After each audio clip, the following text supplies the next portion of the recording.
आमदार मोहन मते, आमदार प्रवीण दटके, आमदार कृष्णा खोपडे यांनी नागपूर शहरातील झोपडपट्टीसह अनियमित भूखंडांचे 30 वर्षाचे भाडेपट्टी नूतनीकरण तसंच जमीन पट्टे हस्तांतरण याबाबत विधिमंडळात लक्षवेधी मांडली आहे।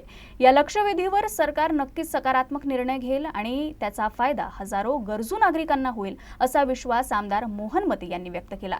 यूसीएन प्रतिनिधी राहुल जोशी यांनी त्यांच्याशी संवाद साधला। आपल्यासोबत आहे आमदार मोहन मते यांनी विधिमंडळात नागपुरातील जे भूखंड आहे ज्यांना 30 वर्षाच्या लीजचा जो मुद्दा आहे त्यावर लक्षवेधी मांडली आहे, त्याबद्दल आपण त्यांच्याकडून जाणून घेऊया।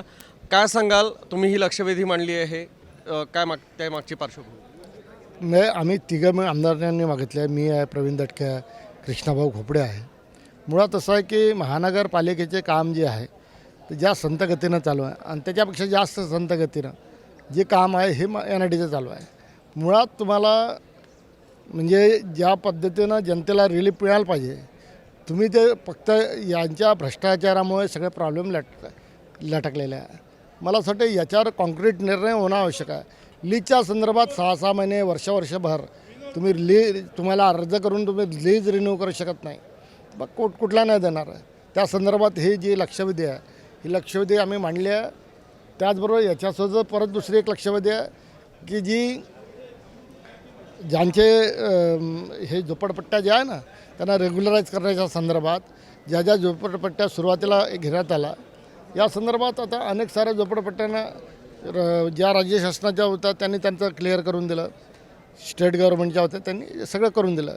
परंतु ज्या स्लम्स प्रायव्हेटवर जागेवर बसलेल्या आहे, प्रायव्हेट जागेवर बसलेल्या स्लमवर सरकार काय म्हणते, आम्ही त्या बिल्डर ज्यांच्या जागेवर स्लम बसल्या किंवा जे शेतमालक आहे ज्यांच्या जागेवर स्लम बसल्या त्यांना आपलं त्या जागा त्यांना जे लोक राहतात त्यांना त्यांच्या सिल्डीड लावून द्या आणि त्यानंतर ते जे लोक आहे ज्या लोकांच्या त्या जागा आहे त्यांना हे द्या, आपलं ज्याला म्हणतो ना TDR, मग त्या जागेचा TDR त्यांना ते रेग्युलराईज करून द्या, हा विषय।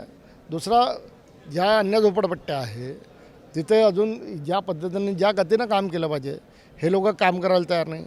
आता तिसरा आमचा विषय परत आहे, त्याच्यातच जे झुडपे जंगलात ज्या लोकांनी झोपडे टाकले, आता हे झोपडे टाकून 50-60 वर्ष झाले, 70 वर्षापासून ते लोक तिथे राहतात आणि त्या आधी तो झुडपे जंगल बनवून त्याच्यात 7-12 असेल, नोंद असेल, शहराच्या मध्यभागी काही झुडपे जंगल राहिले, तर असे डिलीट करून सगळे आरक्षण त्या भागातील जनतेला आपल्याला त्यांना ते प्लॉट जिथे राहतात ते रेग्युलराईज करण्याच्या संदर्भात त्यांना सेल्डीड लावून देण्याच्या संदर्भात शासनानं कारवाई करावी, ही एक लक्षवेधी आज आमची आहे।